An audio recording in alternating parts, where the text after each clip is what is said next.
কি অনেক বেশি ডিপ্রেশনে আছেন? মনে হচ্ছে না জীবনটাকে শেষ করে দিই, জীবনের একদম শেষ পর্যায়ে চলে এসেছেন, আর কোনো কোথাও পথ পাচ্ছেন না? তাহলে আমার এই কথাগুলো আপনি মনোযোগ দিয়ে শুনেন।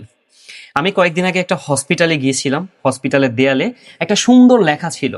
লেখাটা ঠিক এইরকম ছিল: যদি তোমার জীবনের শেষ পর্যায়ে এসে থাকো, নিজের জীবনকে শেষ করে দিতে চাচ্ছ, কিংবা আত্মহত্যা বা সুইসাইডের মতো অনেক বড় কিছু বেছে নিচ্ছ দমটা বন্ধ করার জন্য, নিঃশ্বাসটা বন্ধ করার জন্য, তাহলে ঠিক হসপিটাল এসে একবার দেখে যাও এখানকার মানুষগুলো নিজের জীবনকে বাঁচানোর জন্য তাদের বাড়ি ঘর জায়গা জমি সব কিছু বিক্রি করে দিচ্ছে শুধুমাত্র একটু নিঃশ্বাস নেওয়ার জন্য, একটু শান্তিতে বেঁচে থাকার জন্য।